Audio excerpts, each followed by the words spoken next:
ಎಲ್ಲರಿಗೂ ಇವತ್ತಿನ ಟಾಪ್ ಸುದ್ದಿಗಳಿಗೆ ಸ್ವಾಗತ. ರಾಜ್ಯದ ಮುಂದಿನ ಮುಖ್ಯಮಂತ್ರಿ ಘೋಷಣೆ ಮಾಡಿದ ಸಿಎಂ ಸಿದ್ದರಾಮಯ್ಯ.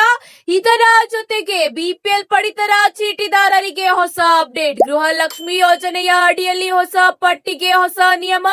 ಇದರ ಜೊತೆಗೆ ಪೆಂಡಿಂಗ್ ಹಣ ಯಾವಾಗ ಮಹಿಳೆಯರ ಖಾತೆಗೆ ವರ್ಗಾವಣೆಯಾಗುತ್ತಿರುವ ಬಗ್ಗೆ ಮಾಹಿತಿ. ಎಲ್ಪಿಜಿ ಗ್ಯಾಸ್ದಾರರಿಗೆ ಹೊಸ ನಿಯಮ. ಇದರ ಜೊತೆಗೆ ಇಂದಿನ ಚಿನ್ನದ ಮತ್ತು ಬೆಳ್ಳಿಯ ದರ ಕುಸಿತವಾಗಿದೆ. ಇದರ ಬಗ್ಗೆ ಸಂಪೂರ್ಣವಾದ ಟಾಪ್ ಅಪ್ಡೇಟ್ ಸಿಗಲಿದೆ. ಮಾಹಿತಿನ ಪೂರ್ತಿಯಾಗಿ ನೋಡಿ. ಈ ಒಂದು ಮಾಹಿತಿ ಇಷ್ಟವಾದಲ್ಲಿ ಲೈಕ್ ಮತ್ತು ಶೇರ್ ಮಾಡುವುದನ್ನು ಕೂಡ ಮರೆಯಬೇಡಿ. ಈಗ ಒಂದು ಬಿಗ್ ಬ್ರೇಕಿಂಗ್ ಸುದ್ದಿ ಬರುತ್ತಿದೆ. ಸಿಎಂ ಸಿದ್ದರಾಮಯ್ಯನವರು ಮುಂದಿನ ಮುಖ್ಯಮಂತ್ರಿಯನ್ನು ಘೋಷಣೆ ಮಾಡಿದ್ದಾರೆ. ರಾಜ್ಯ ರಾಜಕೀಯದಲ್ಲಿ ಮಹತ್ವದ ಬೆಳವಣಿಗೆ ಒಂದು ನಡೆಯುತ್ತಿದ್ದು, ಮುಖ್ಯಮಂತ್ರಿ ಸಿದ್ದರಾಮಯ್ಯ ಅವರು ತಮ್ಮ ಉತ್ತರಾಧಿಕಾರಿಯಾಗಿ ಉಪ ಮುಖ್ಯಮಂತ್ರಿ ಡಿಕೆ ಶಿವಕುಮಾರ್ ಹೆಸರನ್ನು ಪ್ರಕಟಿಸಿದ್ದಾರೆ. ಹೌದು, ಮುಂದಿನ ಮುಖ್ಯಮಂತ್ರಿ ಡಿಕೆ ಶಿವಕುಮಾರ್ ಆಗಲಿದ್ದಾರೆ. ಹೌದು ವೀಕ್ಷಕರೇ, ಇಂದು ಬೆಳಗ್ಗೆ ಸಿಎಂ ನಿವಾಸದಲ್ಲಿ ನಡೆದ ಉಪ ಸಭೆಯಲ್ಲಿ ಮುಂದಿನ ಮುಖ್ಯಮಂತ್ರಿಯಾಗಿ ಡಿಕೆ ಶಿವಕುಮಾರ್ ಅವರು ಅಧಿಕಾರ ವಹಿಸಿಕೊಳ್ಳಲಿದ್ದಾರೆ ಎಂದು ಸಿಎಂ ಸಿದ್ದರಾಮಯ್ಯನವರು ಘೋಷಣೆ ಮಾಡಿದ್ದಾರೆ. ಸಿಎಂ ಅವರ ಈ ಪ್ರಸ್ತಾವನೆಗೆ ಸಭೆಯಲ್ಲಿದ್ದ ಎಲ್ಲಾ ಸಚಿವರು ಒಮ್ಮತದಿಂದ ಸಮ್ಮತಿ ಸೂಚಿಸಿದ್ದಾರೆ ಎಂಬ ಮಾಹಿತಿ ತಿಳಿದು ಬಂದಿದೆ. ಕಾಂಗ್ರೆಸ್ ಹೈಕಮಾಂಡ್ನ ನಾಯಕ ರಾಹುಲ್ ಗಾಂಧಿ ಅವರ ಸೂಚನೆಯ ಮೇರೆಗೆ ಈ ನಿರ್ಧಾರ ತೆಗೆದುಕೊಳ್ಳಲಾಗಿದೆ ಎಂದು ವರದಿಯಾಗಿದೆ. ರಾಜಕೀಯ ಬೆಳವಣಿಗೆಗಳ ಹಿನ್ನೆಲೆಯಲ್ಲಿ ಮುಖ್ಯಮಂತ್ರಿ ಸಿದ್ದರಾಮಯ್ಯ ಅವರು ಇಂದು ರಾಜೀನಾಮೆ ನೀಡಿದ್ದಾರೆ. ಹೌದು ವೀಕ್ಷಕರೇ, ಮುಂದಿನ ಮುಖ್ಯಮಂತ್ರಿಯಾಗಿ ಡಿಕೆ ಶಿವಕುಮಾರ್ ಅವರು 2 ದಿನಗಳಲ್ಲಿ ಪ್ರಮಾಣ ವಚನ ಸ್ವೀಕಾರ ಮಾಡಲಿದ್ದಾರೆ ಎಂಬ ಮಾಹಿತಿಯೂ ಕೂಡ ಈಗ ತಿಳಿದು ಬಂದಿದೆ. ಇದೀಗ ಮತ್ತೊಂದು ಟಾಪ್ ಅಪ್ಡೇಟ್ ಏನೆಂದು ನೋಡೋಣ ಬನ್ನಿ ವೀಕ್ಷಕರೇ. ಗೃಹಲಕ್ಷ್ಮಿ ಯೋಜನೆಯ ಫಲಾನುಭವಿಗಳಿಗೆ ಮಹತ್ವದ ಮಾಹಿತಿ ಬಂದಿದೆ. ಮೊದಲನೆಯ ಒಂದು ಮಾಹಿತಿ ಏನೆಂದು ನೋಡೋಣ ಬನ್ನಿ ವೀಕ್ಷಕರೇ. ಸರ್ಕಾರದಿಂದ ಈಗ ಖಡಕ್ ವಾರ್ನಿಂಗ್ ಬಂದಿದೆ. ಹೌದು ವೀಕ್ಷಕರೇ, ಲಕ್ಷಾಂತರ ಮಹಿಳೆಯರು ಈ ಒಂದು ಯೋಜನೆಯ ಅಡಿಯಲ್ಲಿ ಈಗ ಹಣ ಪಡೆಯುತ್ತಿದ್ದಾರೆ.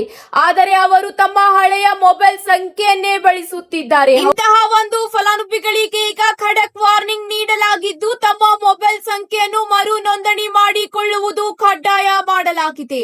ಹೌದು, ಒಂದು ವೇಳೆ ನಿಗದಿತ ಅವಧಿಯ ಒಳಗೆ ನವೀಕರಿಸದಿದ್ದರೆ ಬ್ಯಾಂಕ್ ಖಾತೆಗೆ ಹಣ ಜಮಾವಣೆಯಾಗುವುದಿಲ್ಲ ಎಂದು ಮಹಿಳಾ ಮತ್ತು ಮಕ್ಕಳ ಕಲ್ಯಾಣ ಇಲಾಖೆ ಈಗ ಎಚ್ಚರಿಸಿದೆ. ಹೌದು ವೀಕ್ಷಕರೇ, ಇನ್ನು ಮುಂದೆ ಗೃಹಲಕ್ಷ್ಮಿ ಯೋಜನೆಯ ಅಡಿಯಲ್ಲಿ ಒನ್ ಟೈಮ್ ಬಯೋಮೆಟ್ರಿಕ್ ವ್ಯವಸ್ಥೆ ಕಡ್ಡಾಯವಾಗಿರುವುದರಿಂದ ನಿಮ್ಮ ಮೊಬೈಲ್ ಸಂಖ್ಯೆಯನ್ನು ಒದಗಿಸುವ ಮೂಲಕ ಈ ಒಂದು ಪ್ರಕ್ರಿಯೆ ಪೂರ್ಣಗೊಳಿಸಬೇಕಾಗುತ್ತದೆ. ಇದೇ ಅಷ್ಟೇ ಅಲ್ಲ, ಹೊಸ ಲಿಸ್ಟ್ ತಯಾರಿ ಪಡಿಸಲಾಗುತ್ತಿದೆ. ಹೌದು, ಫಲಾನುಭವಿಗಳು ಎಪಿಎಲ್ ಅಥವಾ ಬಿಪಿಎಲ್ ಕಾರ್ಡ್ ಹೊಂದಿದ್ದರೆ ಮಾತ್ರ ಈಗ ಗೃಹಲಕ್ಷ್ಮಿ ಯೋಜನೆಯ ಹಣ ವರ್ಗಾವಣೆಯಾಗುತ್ತದೆ.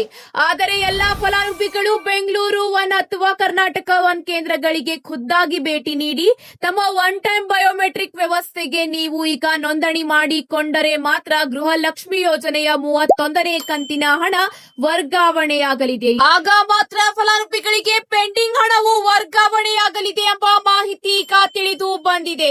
ಇಲಾಖೆಯು ಈಗ ಪರಿಶೀಲನೆ ನಡೆಸಿದೆ. ಸದ್ಯಕ್ಕೆ ನಾವು ಯಾವುದೇ ಫಲಾನುಭವಿಗಳ ಹೆಸರನ್ನು ನೇರವಾಗಿ ಡಿಲೀಟ್ ಮಾಡುತ್ತಿಲ್ಲ. ಇದು ಕೇವಲ ಒನ್ ಟೈಮ್ ಬಯೋಮೆಟ್ರಿಕ್ ಪದ್ಧತಿ ಮಾತ್ರ. ಮಹಿಳೆಯರು ಕೇವಲ 1 ಬಾರಿ ಕೇಂದ್ರಗಳಿಗೆ ಬಂದು ಬಯೋಮೆಟ್ರಿಕ್ ನೀಡಿದರೆ ಸಾಕು, ಪಟ್ಟಿಯಲ್ಲಿ ನಿಮ್ಮ ಹೆಸರು ಬರುತ್ತದೆ. ಹಣ ಎಂದಿನಂತೆ ಅವರ ಖಾತೆಗೆ ಜಮೆಯಾಗುತ್ತದೆ. ಆದರೆ ನವೀಕರಣ ಮಾಡದ ಖಾತೆಗಳು ಮಾತ್ರ ಸ್ವಯಂಚಾಲಿತವಾಗಿ ರದ್ದಾಗುತ್ತದೆ ಎಂಬ ಮಾಹಿತಿಯು ಈಗ ತಿಳಿದು ಬಂದಿದೆ. ಇದರ ಜೊತೆಗೆ ಬಿಪಿಎಲ್ ಪಡಿತರ ಚೀಟಿದಾರರಿಗೆ ಈಗ ಮಹತ್ವದ ಮಾಹಿತಿ ಬರುತ್ತಿದೆ. ಹೌದು ವೀಕ್ಷಕರೇ, ನೀವು ಕೂಡ ಬಿಪಿಎಲ್ ಪಡಿತರ ಚೀಟಿದಾರರಾಗಿದ್ದರೆ ಇಲ್ಲಿದೆ ನಿಮಗೆ ಒಂದು ಬ್ಯಾಡ್ ನ್ಯೂಸ್. ಹೌದು, ಆದಾಯ ತೆರಿಗೆ ಪಾವತಿಸಿರುವವರು ಹಾಗೂ 4 ಚಕ್ರ ವಾಹನ ಹೊಂದಿದವರು ಮತ್ತು ಸರ್ಕಾರದ ನೌಕರರ ಹೆಸರುಗಳು ಬಿಪಿಎಲ್ ಪಟ್ಟಿಯಿಂದ ಈಗ ತೆಗೆದುಹಾಕುವ ಸಾಧ್ಯತೆಗಳಿದೆ. ಅನರ್ಹರಾಗಿದ್ದರೂ ಕೂಡ ಯೋಜನೆಯ ಲಾಭ ಪಡೆಯುತ್ತಿದ್ದರೆ ಸರ್ಕಾರದಿಂದ ಹಣ ವಸೂಲಿ ಕೂಡ ಮಾಡಲಾಗುವುದು ಎಂದು ಈಗ ತಿಳಿಸಲಾಗಿದೆ. ಈಗಾಗಲೇ ಅನ್ನಭಾಗ್ಯ ಯೋಜನೆಯ ಅಡಿಯಲ್ಲಿ ಖಾತೆಗೆ ಹಣ ವರ್ಗಾವಣೆಯಾಗುತ್ತಿದ್ದು, ಆ ಹಣವು ಕೂಡ ವಾಪಸ್ ಸಿಗಲಿದೆ ಮತ್ತು ರೇಷನ್ ಕೂಡ ವಾಪಸ್ ಪಡೆಯಲಾಗುವುದು ಎಂಬ ಮಾಹಿತಿಯು ತಿಳಿದು ಬಂದಿದೆ. ಹಾಗೂ ಜೂನ್ ತಿಂಗಳಿಂದ ಫಲಾನುಭವಿಗಳಿಗೆ ಇಂದಿರಾ ಕಿಟ್ ವಿತರಿಸುವ ಸಾಧ್ಯತೆಯೂ ಕೂಡ ಇದೆ. ಹೊಸ ಬಿಪಿಎಲ್ ಕಾರ್ಡ್ಗೆ ಅರ್ಜಿ ಸಲ್ಲಿಸುವವರಿಗೆ ಶೀಘ್ರದಲ್ಲೇ ಈಗ ಗುಡ್ ನ್ಯೂಸ್ ಕೊಡುವ ಸಾಧ್ಯತೆ ಸಾಧ್ಯತೆ ಇದೆ. ಸರ್ಕಾರ ಅರ್ಜಿಗಳ ಪರಿಶೀಲನೆ ನಡೆಸುತ್ತಿದ್ದು ಹೊಸ ಕಾರ್ಡ್ ವಿತರಣೆ ಕುರಿತು ಮಹತ್ವದ ನಿರ್ಧಾರ ಕೈಗೊಳ್ಳಲಿದೆ ಸರ್ಕಾರ. ಹಾಗೂ ಬಿಪಿಎಲ್ ಕಾರ್ಡ್ ಫಲಾನುಭವಿಗಳು ತಮ್ಮ ದಾಖಲಾತಿಗಳು ಸರಿಯಾಗಿದೆಯೋ ಇಲ್ಲವೋ ಎಂದು ಪರಿಶೀಲಿಸಿಕೊಳ್ಳುವುದು ಮುಖ್ಯ. ಸರ್ಕಾರದ ಅಧಿಕೃತ ಮಾಹಿತಿಗಾಗಿ ಕಾಯುವಂತೆ ಅಧಿಕಾರಿಗಳು ಮನವಿ ಮಾಡಿದ್ದಾರೆ. ಹೌದು, ಅತಿ ಶೀಘ್ರದಲ್ಲೇ ಹೊಸ ಕಾರ್ಡ್ ವಿತರಣೆಯಾಗಲಿದೆ. ಹಾಗೂ ಅರ್ಜಿ ಸಲ್ಲಿಸಲು ಹೋದರೆ ಸರಿಯಾಗಿ ಅರ್ಜಿ ಸಲ್ಲಿಸಿ ಎಂಬ ಮಾಹಿತಿಯೂ ಕೂಡ ಈಗ ತಿಳಿಸಲಾಗಿದೆ.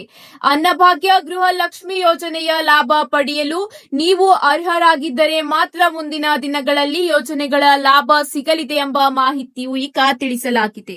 ಮತ್ತೊಂದು ಕಡೆ ಎಲ್ಪಿಜಿ ಗ್ಯಾಸ್ದಾರರಿಗೆ ಮಹತ್ವದ ಮಾಹಿತಿ. ಭಾರತದಲ್ಲಿ ಎಲ್ಪಿಜಿ ಅಡುಗೆ ಅನಿಲ ಸಂಬಂಧಿಸಿದ ನಿಯಮಗಳು ಈಗ ಎಲ್ಪಿಜಿ ಸಿಲಿಂಡರ್ಗಳನ್ನು ಬಳಸುವ ಕೋಟ್ಯಾಂತರ ಗ್ರಾಹಕರಿಗೆ ಹಿಂದೆಗಿಂತಲೂ ಕಠಿಣವಾಗಿದೆ. ಸರ್ಕಾರ ಮತ್ತು ಪೆಟ್ರೋಲಿಯಂ ಸಚಿವಾಲಯವು ಅನಿಲ ಸಿಲಿಂಡರ್ಗಳ ಕಪ್ಪು ಮಾರುಕಟ್ಟೆಯನ್ನು ತಡೆಗಟ್ಟಲು ಸಬ್ಸಿಡಿಗಳ ಸರಿಯಾದ ವಿತರಣೆಯನ್ನು ಖಚಿತಪಡಿಸಿಕೊಳ್ಳಲು ಮತ್ತು ಭದ್ರತೆಯನ್ನು ಖಚಿತಪಡಿಸಿಕೊಳ್ಳಲು ಹಲವಾರು ಪ್ರಮುಖ ಬದಲಾವಣೆ ಈಗ ಜಾರಿ ತಂದಿದೆ. ಹೌದು ವೀಕ್ಷಕರೇ, ನೀವು ಇಂಡಿಯನ್ ಭಾರತ್ ಗ್ಯಾಸ್ ಮತ್ತು ಎಚ್ಪಿ ಗ್ಯಾಸ್ ಗ್ರಾಹಕರಾಗಿದ್ದರೆ ಈ ಹೊಸ ಮಾರ್ಗಸೂಚಿಯನ್ನು ತಿಳಿದುಕೊಳ್ಳುವುದು ಬಹಳ ಮುಖ್ಯವಾಗಿದೆ. ಈಗ ಕಟ್ಟುನಿಟ್ಟಿನ ನಿಯಮಗಳ ಅಡಿಯಲ್ಲಿ ಗ್ರಾಹಕರ ಕಡೆಯಿಂದ ಸಣ್ಣ ನಿರ್ಲಕ್ಷ್ಯ ಅಥವಾ ತಪ್ಪು ಕೂಡ ಅವರ ಅನಿಲ ಸಂಪರ್ಕವನ್ನು ಶಾಶ್ವತವಾಗಿ ನಿರ್ಧರಿಸುತ್ತದೆ. ಹೌದು, ಈ ಬದಲಾವಣೆಯಲ್ಲಿ ಮೊದಲ ಮತ್ತು ಪ್ರಮುಖವಾದದ್ದು ಆಧಾರ್ ಆಧಾರಿತ ಕೆವೈಸಿ ಮತ್ತು ಬಯೋಮೆಟ್ರಿಕ್ ಪರಿಶೀಲನೆ ಅನುಷ್ಠಾನ. ಎಲ್ಲಾ ಸಕ್ರಿಯ ಎಲ್ಪಿಜಿ ಗ್ರಾಹಕರು ತಮ್ಮ ಆಧಾರ್ ಕಾರ್ಡ್ಗಳೊಂದಿಗೆ ತಮ್ಮ ಗ್ಯಾಸ್ ಸಂಪರ್ಕಗಳನ್ನು ಪರಿಶೀಲಿಸುವುದನ್ನು ಸರ್ಕಾರ ಈಗ ಕಡ್ಡಾಯಗೊಳಿಸಿದೆ. ನಿಮ್ಮ ಗ್ಯಾಸ್ ವಿತರಕರನ್ನು ಭೇಟಿ ಮಾಡುವ ಮೂಲಕ ಅಥವಾ ಆನ್ಲೈನ್ ಮೂಲಕ ನೀವು ಕೆವೈಸಿಯನ್ನು ಪೂರ್ಣಗೊಳಿಸಬೇಕಾಗಿದೆ. ಇದೇ ಅಷ್ಟೇ ಅಲ್ಲ, ಈಗ ಡ್ಯುಯಲ್ ಕನೆಕ್ಷನ್ ಹೊಂದಿರಲು ಸಾಧ್ಯವಿಲ್ಲ. ಹೌದು, ನಿಮ್ಮ ಮನೆಯಲ್ಲಿ ಪೈಪ್ ಮೂಲಕ ನೈಸರ್ಗಿಕ ಅನಿಲ ಇದ್ದರೆ, ಸಕ್ರಿಯ ಸಂಪರ್ಕ ಹೊಂದಿದ್ದರೆ ಮತ್ತು ನೀವು ಎಲ್ಪಿಜಿ ಸಿಲಿಂಡರ್ ಅನ್ನು ಸಹ ಬಳಸುತ್ತಿದ್ದರೆ ಇದು ಸಂಪೂರ್ಣವಾಗಿ ಈಗ ನಿಷೇಧಿಸಲಾಗಿದೆ. ಎರಡರಲ್ಲಿ ಒಂದೇ ಯೋಜನೆಯ ಲಾಭ ನೀವು ಈಗ ಪಡೆಯಬಹುದು. ಇದೇ ಅಷ್ಟೇ ಅಲ್ಲ, ಪಿಎನ್ಜಿ ಸಂಪರ್ಕ ಹೊಂದಿದ್ದರೆ ನಿಮ್ಮ ಎಲ್ಪಿಜಿ ಗ್ಯಾಸ್ ಸಿಲಿಂಡರ್ ಮತ್ತು ನಿಯಂತ್ರಕರನ್ನು ಹತ್ತಿರದ ಡೀಲರ್ಗೆ ವಾಪಸ್ ನೀಡಬೇಕಾಗುತ್ತದೆ. ಇದೇ ಅಷ್ಟೇ ಅಲ್ಲ, ಲಾಕ್ ಇನ್ ಅವಧಿಯ ಮುನ್ನ ಮುಂಗಡ ಬುಕ್ಕಿಂಗ್ ಮಾಡಲು ಪ್ರಯತ್ನಿಸುವುದು ತುಂಬಾ ವಿರುದ್ಧವಾಗಿದೆ. ಇದೇ ಅಷ್ಟೇ ಅಲ್ಲ, ಸಿಲಿಂಡರ್ ಅನ್ನು ವಿತರಿಸಿದಾಗ ನಿಮ್ಮ ನೋಂದಾಯಿತ ಮೊಬೈಲ್ ಸಂಖ್ಯೆಗೆ ಸ್ವೀಕರಿಸಿದ ಒಟಿಪಿಯನ್ನು ವಿತರಣಾ ವ್ಯಕ್ತಿಗೆ ನೀಡದೆ ನಿಮ್ಮ ಬುಕ್ಕಿಂಗ್ ವ್ಯವಸ್ಥೆಯಲ್ಲಿ ಬಾಕಿ ಉಳಿದಿದ್ದರೆ ಪೂರೈಕೆಯನ್ನು ನಿಲ್ಲಿಸಬಹುದಾಗಿದೆ. ಸರಿಯಾದ ದೃಢೀಕರಣವಿಲ್ಲದೆ ಮತ್ತು ನಿಯಮಗಳನ್ನು ಪಾಲಿಸದೆ ಅಕ್ರಮವಾಗಿ ಅಥವಾ ಬ್ಲಾಕ್ ಮಾರುಕಟ್ಟೆಯಲ್ಲಿ ಗ್ಯಾಸ್ ಸಿಲಿಂಡರ್ ಪಡೆಯಲು ಪ್ರಯತ್ನಿಸುವುದರಿಂದ ನಿಮ್ಮ ಸಂಪರ್ಕ ಶಾಶ್ವತವಾಗಿ ರದ್ದಾಗಲಿದೆ ಎಂಬ ಮಾಹಿತಿ ಈಗ ತಿಳಿದು ಬರುತ್ತಿದೆ.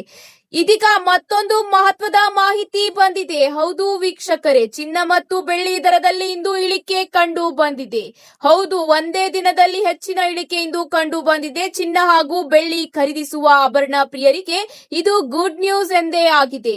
ಹೌದು ವೀಕ್ಷಕರೇ, ಕಳೆದ ಒಂದು ವಾರ ಹಿಂದೆ ಅಷ್ಟೇ 24 ಕ್ಯಾರೆಟ್ 1 ಗ್ರಾಂ ಚಿನ್ನದ ಬೆಲೆ ಸುಮಾರು 16,000 ಸಮೀಪ ಬಂದಿತ್ತು. ನಿರಂತರವಾದ ಚಿನ್ನದ ಬೆಲೆಯಲ್ಲಿ ಏರಿಕೆ ಆಭರಣ ಖರೀದಿಸುವ ಸಾಮಾನ್ಯದ ವರ್ಗದ ಮಂದಿಗೆ ಕೊಂಚ ಆತಂಕಕ್ಕೆ ಒಳಗಾಗಿದ್ದರು. ಆದರೆ ಇದೀಗ ಕಳೆದ 3 ದಿನಗಳಿಂದ ಚಿನ್ನದ ಬೆಲೆಯಲ್ಲಿ ನಿರಂತರ ಇಳಿಕೆ ಕಾಣುತ್ತಿದೆ. ಹಾಗಾದರೆ ಇಂದು ಚಿನ್ನ ಮತ್ತು ಬೆಳ್ಳಿಯ ದರ ಎಷ್ಟಿದೆ ಎಂಬ ಮಾಹಿತಿ ನೋಡೋಣ.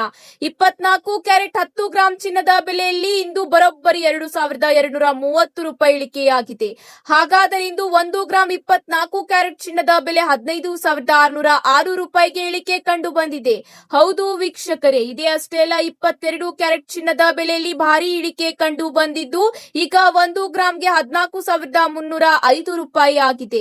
ಕಳೆದ 10 ದಿನಗಳಿಗೆ ಹೋಲಿಸಿದರೆ ಇಂದು ಕನಿಷ್ಠ ಮೊತ್ತಕ್ಕೆ ಕುಸಿದಿದ ಚಿನ್ನದ ಬೆಲೆ ಎನಿಸಿಕೊಂಡಿದೆ. ಹೌದು ವೀಕ್ಷಕರೇ, ಚಿನ್ನದ ಬೆಲೆಯಲ್ಲಿ ಅಷ್ಟೇ ಅಲ್ಲ, ಇಂದು ಬೆಳ್ಳಿಯ ಬೆಲೆಯಲ್ಲೂ ಕೂಡ ಇಳಿಕೆಯಾಗಿದೆ. ಹೌದು ವೀಕ್ಷಕರೇ, 1 ಕೆಜಿ ಬೆಳ್ಳಿಯ ಬೆಲೆಯಲ್ಲಿ ಬರೋಬ್ಬರಿ 10,000 ರೂಪಾಯಿ ಇಳಿಕೆ ಕಂಡು ಬಂದಿದ್ದು ಇಂದು 1 ಕೆಜಿ ಬೆಳ್ಳಿಯ ಬೆಲೆ 2,75,000 ರೂಪಾಯಿ ಆಗಿದೆ. ಆದರೆ ಚೆನ್ನೈನಲ್ಲಿ 2,85,000 ರೂಪಾಯಿಗೆ ಇಂದು ಬೆಳ್ಳಿ ಮಾರಾಟವಾಗುತ್ತಿದೆ. ಹಾಗೂ ವಿವಿಧ ನಗರಗಳಲ್ಲಿ ಇಂದು 22 ಕ್ಯಾರೆಟ್ ಚಿನ್ನದ ಬೆಲೆ 1 ಗ್ರಾಂಗೆ ಎಷ್ಟಿದೆ ಎಂಬ ಮಾಹಿತಿ ನೋಡೋಣ. ಬೆಂಗಳೂರಿನಲ್ಲಿ 14,305 ರೂಪಾಯಿ ಇದ್ದರೆ ಚೆನ್ನೈನಲ್ಲಿ 14,500 ರೂಪಾಯಿ ಆಗಿದೆ. ಇದೇ ರೀತಿ ದೆಹಲಿಯಲ್ಲಿ 14,320 ಇದ್ದರೆ ಅಹಮದಾಬಾದ್ನಲ್ಲಿ 14,310 ರೂಪಾಯಿ ಆಗಿದೆ. ಇದರ ಜೊತೆಗೆ ವಿವಿಧ ನಗರಗಳಲ್ಲಿ ಬೆಳ್ಳಿಯ ಬೆಲೆ 1 ಗ್ರಾಂಗೆ ಎಷ್ಟಿದೆ ಎಂಬ ಮಾಹಿತಿ ನೋಡೋಣ. ನೋಡೋಣ ಬನ್ನಿ ವೀಕ್ಷಕರೇ. ಬೆಂಗಳೂರಿನಲ್ಲಿ 275 ರೂಪಾಯಿ ಇದ್ದರೆ ಚೆನ್ನೈನಲ್ಲಿ 1 ಗ್ರಾಂಗೆ 285 ರೂಪಾಯಿ ಇದೆ. ಮುಂಬೈನಲ್ಲಿ 275 ರೂಪಾಯಿ ಆಗಿದೆ. ಇವತ್ತಿಗೆ ಇಷ್ಟೇ ವೀಕ್ಷಕರೇ, ಮತ್ತೆ ಸಿಗೋಣ ಹೊಸ ಅಪ್ಡೇಟ್ ಜೊತೆಗೆ. ಈ ಒಂದು ಮಾಹಿತಿ ಇಷ್ಟವಾದಲ್ಲಿ ಲೈಕ್ ಮಾಡಿ ಹಾಗೂ ನಿಮ್ಮ ಎಲ್ಲಾ ಸ್ನೇಹಿತರ ಜೊತೆಗೆ ತಪ್ಪದೆ ಶೇರ್ ಮಾಡಿಕೊಳ್ಳಿ. ಧನ್ಯವಾದಗಳು.